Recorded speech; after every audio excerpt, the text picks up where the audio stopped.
Você quer apoiar o nosso canal e nos ajudar a produzir mais conteúdo para você? É simples. Basta você acessar o link da lojinha na descrição sempre que precisar comprar algum produto. Com este simples gesto, você estará nos ajudando muito.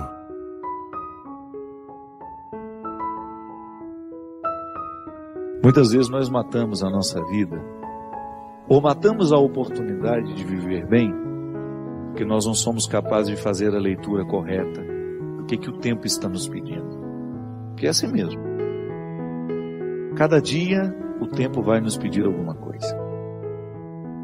E é esse olhar atento que vai dando a gente essa condição, essa clareza de perceber o que de fato hoje grita pelo meu nome. O que de fato hoje chama por mim. Qual é a realidade hoje que é inadiável? Minha gente, às vezes nós somos tão negligentes na percepção disso, que às vezes nós desperdiçamos um mês, um ano, 10, 20, colocando o nosso empenho numa realidade que nem era para aquele momento. E é por isso que é tão interessante a gente desenvolver a habilidade de dizer não e de dizer sim, que essa é uma habilidade que só a maturidade nos traz. Que às vezes, porque somos imaturos, nós não sabemos nem dizer não. Não sabemos olhar as urgências do tempo. Então a gente vive para agradar o outro. Não. Antes de agradar o outro, você precisa perceber o que a vida está pedindo de você. Que nem sempre aquilo que o outro, aquilo que você pode fazer para agradar o outro, está em consonância com aquilo que a vida está pedindo de você. Mesmo que para a gente crescer, nós temos que ter coragem de cortar muitas coisas. A Sagrada Escritura diz: tempo de matar, tempo de fazer nascer. Tudo depende da percepção aguçada que nós precisamos ter para olhar o momento presente e descobrir o que de fato merece o nosso empenho. Quantas vezes eu na minha vida me empenhei no lugar errado, na questão errada, e depois não tem como ser feliz. Não tem como eu descobrir um contentamento sabendo que o meu empenho não foi onde deveria ter me empenhado. Não há possibilidade de eu me sentir realizado, de sentir-me bem com as minhas escolhas. Porque o que vai fazer com que eu me sinta bem é olhar para o contexto das minhas escolhas e ficar confortável com aquilo que foi escolhido. É interessante porque, às vezes, a nossa maneira de viver nos priva até mesmo dessa percepção. Nós estamos muito estranhos a nós. Não é estranho com o outro, não. É estranho a nós mesmos. Estranhos a nós mesmos. O corpo precisa de alma. Sim, eu preciso de sustento para a minha vida. Eu preciso de significar a minha matéria. Eu preciso colocar alma em tudo aquilo que sou eu. Até na casa onde eu moro. E a vida tem me ensinado que a casa não é um aglomerado de paredes. A casa é um sentimento que me ocorre. Não é só uma construção material, não. Quando eu entro dentro daquelas paredes que eu construí com o meu trabalho, ali eu identifico a alma que me sustenta. É um sentimento que me ocorre. Eu tenho certeza que todos experimentamos isso. Quando a gente abre a porta da casa, quando a gente entra, é um sentimento bom que nos ocorre. Isso é alma. É quando a matéria está plena de significados. É quando a gente começa a atribuir um significado que ultrapassa as paredes, os móveis, o telhado ou a laje, o jardim, o portão de entrada. É um sentimento que nos ocorre. E é interessante que a qualidade da nossa vida depende, está intimamente ligada à nossa capacidade de depositar alma nas coisas. Eu não estou falando dessa alma, do significado mais profundo da nossa vida, dessa dimensão espiritual que me conecta com a eternidade. Não. Eu estou falando de tudo aquilo que vive e que faz sentido à matéria. Traz sentido àquilo que é material. Aí então a gente usa de maneira inadequada o termo alma. Perceber que os meus objetos estão perpassados por um significado que ultrapassa a matéria. Como dizia Rubem Alves, né? Existem coisas que são mais que coisas, são coisas que nos fazem lembrar. Isso é, virar um sacramental. Da mesma maneira como eu trago uma lembrancinha da viagem, aquilo é para mim apenas um sacramental de alguma coisa que foi boa, que foi vivida, que foi experimentada, que me fez bem. Mas agora, na minha oportunidade de colocar alma neste corpo, nessa oportunidade única que eu tenho de viver diariamente bem a minha vida e assim inflar ar em tudo isso, da mesma maneira como eu percebo essa outra alma das coisas, da minha casa quando chego, de um sentimento que me ocorre, o viver bem, me trazendo a consciência de que hoje, quando eu observo as urgências da minha vida e me empenho nessas urgências, eu estou colocando alma no meu corpo. Ah, padre, essa visão separatista não combina com a teologia cristã. Eu sei, isso é só didática. Essa separação é apenas didática. Funciona tudo junto, corpo e alma estão, embora sejam realidades distintas, funcionam juntas. É unidade. Nós proclamamos a unidade de tudo isso. Agora, quando eu percebo, quando eu identifico que eu não estou fazendo, que eu não estou me empenhando para viver bem, eu estou sim fragilizando os recursos da minha alma, que são justamente para me ajudar a viver bem a própria vida do corpo. Trabalham em conjunto, minha gente. E nós muitas vezes negligenciamos a observância do tempo, como na Escritura que diz. O escritor sagrado fala justamente isso. Tempo de chorar e tempo de rir. Há momentos que a própria vida te mostra a necessidade de chorar, de jogar para fora os seus excessos, de não ter medo da tristeza, de permitir que essa tristeza cave dentro de nós as suas riquezas e que nos ajude a encontrar a pedra preciosa que só o sofrimento poderia nos levar a conhecer. Depois vem o riso. O riso não nasce por acaso. A gente já cantava aquela música também, né? Ando devagar porque já tive pressa e trago esse sorriso porque já chorei demais. O sorriso é o resultado da lágrima bem chorada. O sorriso é o resultado final de um processo de luta que nós estabelecemos, de observar dia a dia qual é o empenho que aquele dia me pede, o que hoje eu preciso fazer para ter o direito do sorriso amanhã. E é bom, você sabe por quê? Porque à medida em que nós estamos passando o perrengue, sabendo que ele será construtivo, já nascem pequenos sorrisos ao longo desse processo. Quando a gente fala de um sorriso final, é apenas a metáfora de um processo bem feito, bem vivido. Tempo de abraçar, tempo de se afastar. Quanto sofrimento, né? Em perceber o distanciamento como necessário ao crescimento do outro. É aquele filho que vai embora para estudar. Não dá para reter filhos. Por isso que é tempo de abraçar, é tempo de cuidar, é tempo de estar junto. E vai chegar um momento em que esse afastamento será necessário para o próprio curso da vida. Depois volta. Mas num primeiro momento a gente precisa do distanciamento. É a urgência do dia. Chegou a época, é preciso estudar. É preciso buscar um futuro fora daqui. Minha gente, quando nós observamos o movimento do tempo e as suas urgências, a gente entra dentro do contexto de uma sabedoria irrenunciável à nossa realização humana. Tempo de rasgar, tempo de costurar. Se a gente não tem coragem, muitas vezes, de rasgar algumas realidades, depois jamais conseguiremos viver a libertação dela. Hoje até escrevi sobre isso. Muitas vezes, nós lamentamos perder. E quando na verdade a gente vai observar aquilo que a gente perdeu, não foi perda, foi libertação. Quantos relacionamentos precisam ser rasgados para que depois eles sejam costurados do jeito certo. Fazer cair por terra todas as ilusões que nós temos do outro, ou todas as pretensões que nós julgamos em cima do outro. Não, o outro não tem que corresponder às minhas expectativas. O outro tem de ser ele. Se por acaso houve uma empatia comigo, ali construímos uma relação de amizade, se não, uma relação de respeito só. Mas é preciso rasgar. Nós precisamos viver o enfrentamento. O enfrentamento que depois vai provocar uma libertação em nós.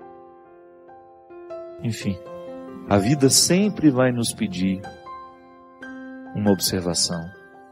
A vida sempre vai pedir de nós calma, paciência, porque com pressa nós passamos por cima de todas essas necessidades e não somos capazes de reconhecê-las. Você parou para pensar nisso? Que às vezes a vida não está dando certo, é porque você nem sabe exatamente o que você está precisando. Às vezes nós ficamos tão aflitos, tão angustiados, e não sabemos por quê. Faltou chegar ao ponto-chave. Faltou descobrir o ponto nevrálgico ali, onde de fato está iniciando o conflito. Paciência, né? A gente não tem paciência nem para descobrir o que está nos angustiando. É a nossa pressa, é a vida estranha que nós vamos vivendo. A nossa vida é sempre essa equação daquilo que a gente é com aquilo que a gente gostaria de ser. Também um pouquinho do que a gente já foi. Não é possível a gente conjugar o momento presente sem a junção de tudo isso. E a conjugação do futuro, esse tempo que a gente nem sabe se vai ter, depende da articulação sábia do passado que nós tivemos com o presente que hoje a gente tem. É essa articulação que faz com que a gente tenha condições de dar passos, de caminhar, acreditando sempre que a mão de Deus nos sustenta, mas acreditando do jeito certo. Sempre que eu penso a providência de Deus, eu penso como um favor que nunca deixa de estar presente na minha vida, mas que ao mesmo tempo nunca retira a minha possibilidade de fazer a minha parte. Porque humanamente, minha gente, nós já aprendemos, até a psicologia e a pedagogia nos ensinam que o bom educador nunca dá ao seu discípulo a lição pronta. Seria um crime contra o discípulo oferecer a ele a lição pronta.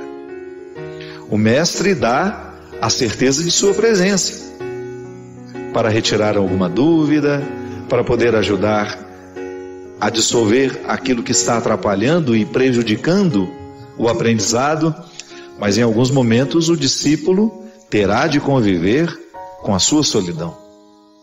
O mestre se cala e se recusa a dar a resposta que nós tanto buscamos.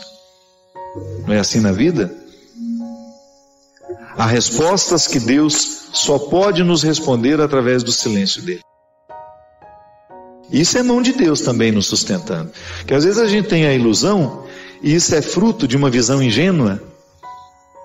Infelizmente, o discurso religioso ao longo da nossa vida pode nos colocar visões ingênuas de que Deus vai fazer tudo por nós, de que Deus faz isso, que Deus faz aquilo. É certo? Nós temos o direito de acreditar na proteção divina. Mas nós não estamos desobrigados de fazer a nossa parte. Porque é uma questão de sabedoria, de maturidade. O pai faz isso com o filho, a mãe faz isso com o filho. O amor não pode nos fazer pensar, o amor que a gente sabe que Deus tem por nós, não pode nos fazer pensar de que Ele fará tudo. Gosto muito dessa expressão. Nós só temos o direito de esperar pelo impossível depois que a gente fez tudo o que nos foi possível. Então Deus nos protege? Sim. Mas Ele também pede que eu faça a minha parte nessa proteção. Eu rezo a Deus pela minha vida, peço para que Ele me dê saúde, mas preciso fazer a minha parte para que essa saúde seja uma realidade na minha vida, não é? O cuidado que eu tenho comigo é uma expressão dessa minha parte, do milagre que eu preciso realizar diariamente. Então, às vezes eu identifico a mão de Deus estando presente na minha história, mas não me segurando como eu acho que segura. Sim, alguns desamparos são importantes demais no nosso processo humano. Seria muito interessante se a gente aprendesse isso desde o berço, mas infelizmente não. Então nunca é tarde para a gente aprender. A desproteção que às vezes nós sentimos na vida também é a mão de Deus, porque aquele que ama desprotege. Para que você fique exposto àquilo que você precisa viver e experimentar, sozinho. A presença dele sempre nos olhando, sempre nos orientando, porque isso é muito interessante. Quanto mais a gente cresce, quanto mais a gente amadurece na nossa experiência com Deus, maior é a capacidade que a gente tem de ouvir e compreender a voz dele na nossa história. Então Deus me protege assim, mesmo quando ele está distante, sabe? Não é que ele fica distante, é que nós nos sentimos por causa das situações da vida. O contexto desfavorece perceber essa presença intensa na nossa vida. Então aquele momento de desconsolo, meu Deus, parece que eu estou abandonado pelo Senhor. Não é não. Esse desconsolo faz parte dessa proteção dele na nossa vida. Porque quem ama sabe muito bem que o amor também precisa passar pela dura experiência da desproteção. Porque excesso de amor desprotege. Não é assim que funciona? Quando uma pessoa é excessivamente protegida, no fundo, no contrário de tudo isso, existe uma desproteção, porque aquela pessoa não consegue amadurecer. Então ela vai ser eternamente ingênua, vai ficar eternamente acreditando que ela está dentro de um conto de fadas, e a vida não é um conto de fadas. Então acreditar na proteção de Deus não nos dá o direito de pensar que Deus fará tudo por nós, que caminhará por nós. Não. Ele vai estar sempre nos fortalecendo à frente dessas batalhas que nós precisamos enfrentar, mas nós estaremos na responsabilidade de realizar a parte que nos cabe. Foi assim com Moisés. Essa música cita Moisés, né? Foi essa mão que ajudou Moisés a dividir o mar em dois. Há nessa passagem uma riqueza muito grande que está em Êxodo. Quando Moisés está apavorado, porque ele retirou o povo do Egito e saiu na direção dessa terra protegida. Protegida não, prometida. Está vendo? Que também é um pouco protegida, né? A terra prometida seria alcançada, uma promessa que Deus fez a Moisés, desde que ele se encorajasse a retirar aquele povo da escravidão e atravessasse as dificuldades do deserto. Veja que quem já teve a oportunidade de ir a Israel sabe muito bem o que é o deserto. Você entrar naquele deserto para chegar a um lugar que não sabemos onde é, que só está no coração de um homem, como promessa, é uma dificuldade muito grande. E o povo acreditou, foi atrás de Moisés, começou a viver as restrições do deserto, a fome, começou a sentir saudade das cebolas, né? Que no Egito eles comiam cebola, no tempo da escravidão a cebola era o principal alimento, por isso que às vezes a gente usa a expressão, não fique chorando as cebolas do Egito, não é assim? Você já deve ter escutado essa expressão, quando alguém lhe aconselha, não para de lamentar o passado. O que é lamentar as cebolas do Egito? É dizer, eu era escravo, mas tinha esse alimento, eu tinha cebola para me alimentar, e agora eu estou livre, mas não tenho nada. Calma, dê tempo ao deserto, permita que o deserto lhe diga o que ele precisa dizer, até a fome. A restrição, ela é importantíssima no processo humano. A gente identifica o tempo todo que pessoas são estragadas porque não lhes faltou nada. É terrível quando você tem um filho que foi paparicado desde criança, não lhe faltou absolutamente nada, e de repente, no descampado da vida, de repente aquela pessoa precisa enfrentar o deserto da vida e ela não tem munição o suficiente para dar conta. Aí fazer o quê? Como é que nós enfrentamos o deserto? Ali naquele momento, quando Moisés retira o povo da escravidão e se encoraja a levar este povo pelo deserto a caminho da terra prometida, ele também sente medo, ele também não sabe o que vai ser. Por isso ele o tempo todo, através das manifestações de Deus naquele momento da vida de Moisés, ele se comunica com Deus. São as epifanias, né? Que são essas manifestações gloriosas de Deus ali, através da realidade simples. É a sarça que arde, é a pedra que jorra água, enfim. Deus vai conversando com Moisés, vai dando a ele sinais de que ele está no caminho certo, mas não o priva da desproteção que o deserto lhe causa. Então, desprotegido naquele deserto, materialmente falando, ele pode firmar uma confiança em Deus que nenhum outro conforto havia dado. Está vendo como é interessante? Como a desproteção, a aparente desproteção, ela tem todo um cuidado reservado e de bastidores ali. Da mesma maneira como você que é pai, é mãe, e você cria uma restrição ao seu filho para que ele possa amadurecer, não é assim? Às vezes você retira alguma coisa do seu filho para que ele sinta realmente a falta, para que depois ele tenha condições de valorizar depois. Volto a dizer, muitas pessoas dão errado na vida é porque não lhes faltou nada. Aí você observa que quando falta demais também pode causar um desequilíbrio, uma falta de confiança na vida, nas pessoas. Enfim, é o equilíbrio que dá certo. Quando você começa a educar, colocando proteção e aparentes desproteções, onde aquela pessoa terá de enfrentar a situação sozinha, ainda que você esteja vendo de longe. Eu enfrentei situações na minha vida extremamente difíceis, que não bastava o outro dizer, eu estou aqui. Por quê? Porque elas eram minhas. Até ajuda você olhar para o lado, saber que tem um amigo com você, que existe uma mãe, que existe um pai, um irmão. Mas em muitos momentos da nossa vida, este calvário é para ser vivido na solidão. É quando eu preciso viver essa sensação de estar desprotegido, da mesma maneira como Moisés viveu, ao pisar os desconfortos do deserto, ao enfrentar aqueles desconfortos, ele compreendeu o que é a condição humana.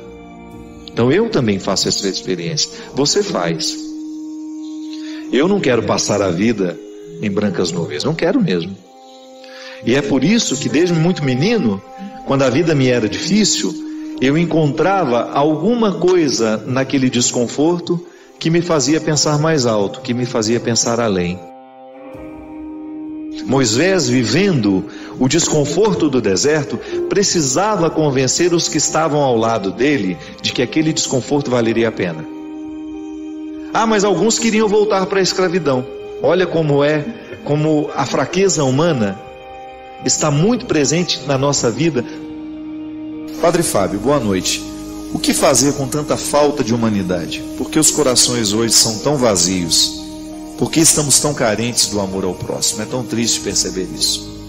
Porque essa semana a gente viu tantas outras notícias também mostrando esse desamor, né? É lamentável, né, que a intolerância esteja tão à flor da pele, né? De repente as pessoas estão na rua e são agredidas covardemente até chegar à morte. Pessoas que às vezes saem para poder se divertir. Não entro nem no mérito da questão, como é que buscam essa diversão, mas ninguém sai de casa para morrer, né? É que as coisas vão acontecendo, às vezes os nossos valores estão tão invertidos, minha gente. É tão difícil hoje a gente ver a juventude não sendo capaz de aprender esse amor. Ainda agora estava vendo também a reportagem lá no Morro do Alemão. O processo de pacificação tem acontecido, graças a Deus. Aos poucos a vida foi voltando ao normal naquele lugar. Agora ontem tiveram umas imagens de um helicóptero, que parecia que estava tendo também mais um assalto, uma tentativa de uma pequena confusão, e quando foram se aproximar eram crianças brincando com armamentos de plásticos, feitos por eles mesmos. Aí fiz essa associação às imagens que estão mostrando lá do Paquistão. Paquistão não, Afeganistão, não, Paquistão, né? Onde foi o Bin Laden morto, né? Aí estava mostrando as crianças com as armas.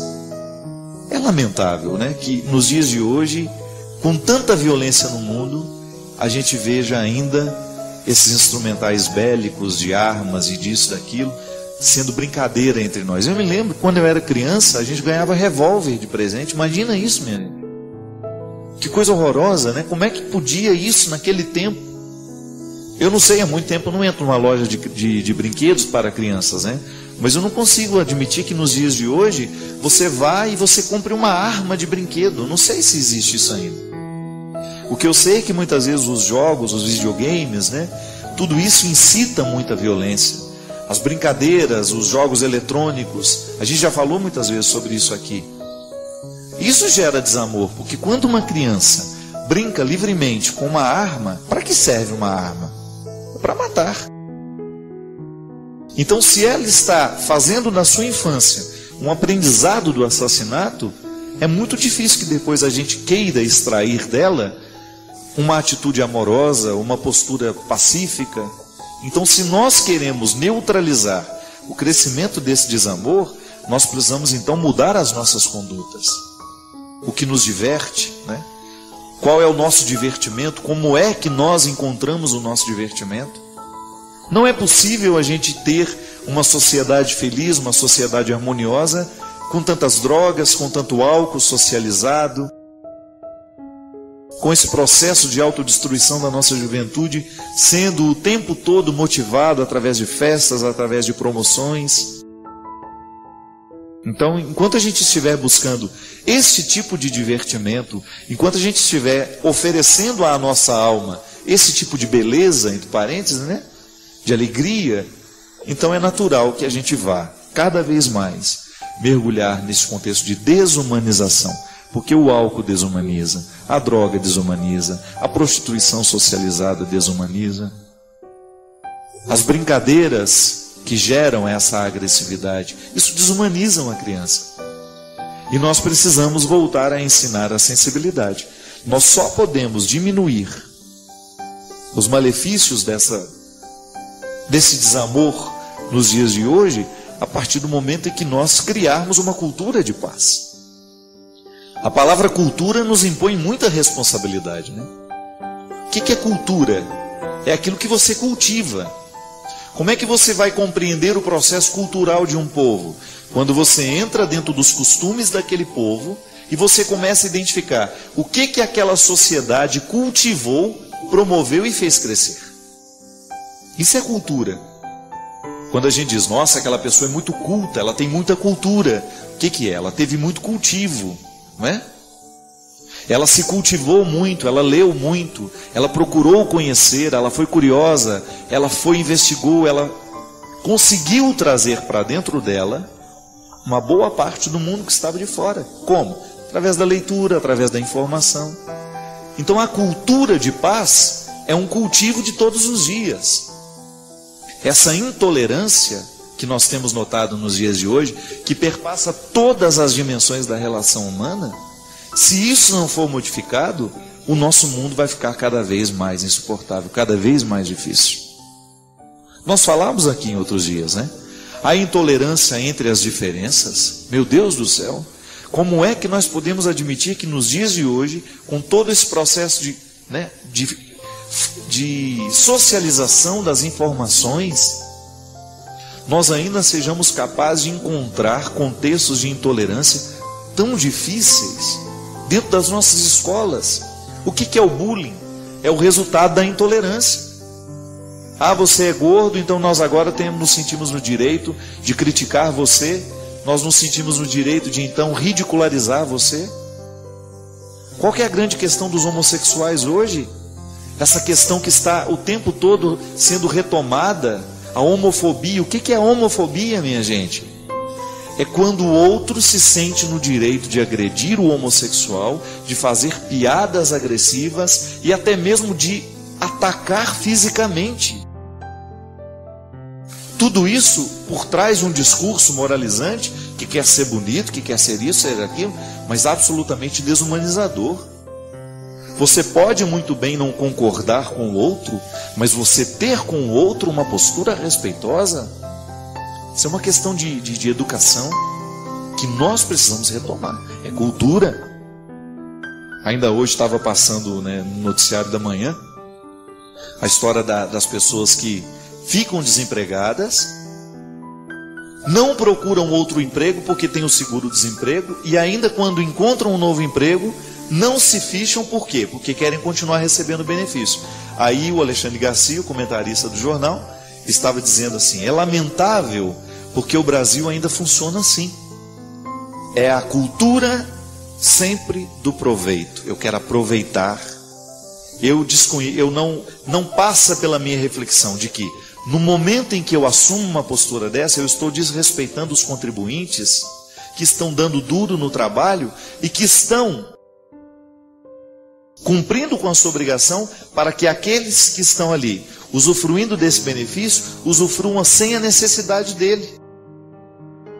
É a cultura, é o jeitinho brasileiro, né? Essa falcatrua toda que nós estamos vendo o tempo todo. Essa semana é lamentável a notícia que nós vimos sobre a merenda escolar no país. O que é aquilo? É o jeitinho brasileiro. A gente superfatura aqui e a gente pega o dinheiro por baixo dos panos. Aí o dinheiro que era para beneficiar as nossas crianças dentro das nossas escolas vai ser desviado para a canalice de muitos políticos. Por quê? Porque existe uma cultura, ou até mesmo, né, uma falta de boa cultura e de bons valores norteando a nossa ação. Porque eu tenho que ser assim. Para eu fazer com que essa cultura do bem prevaleça no mundo, eu tenho que usar do microespaço das minhas decisões. Então eu estou aqui, eu tenho a possibilidade de ter um relacionamento direto com o Cristo. Digamos que ele é meu amigo, que ele é meu irmão. É com ele que eu preciso exercer todos os princípios que eu acredito que darão certo para o mundo inteiro. Se eu não sou capaz de aplicar nas pequenas coisas o bem que eu quero para o mundo todo, depois eu não tenho o direito de querer esse bem. Porque a transformação acontece aqui. Então, se eu promovo a guerra, se eu promovo a violência dentro da minha casa, se eu sou agressivo no momento que falo com o meu funcionário, se eu não sou capaz de demonstrar amor aos que trabalham comigo, aos que me são subalternos, eu não tenho condições de esperar que o mundo seja melhor.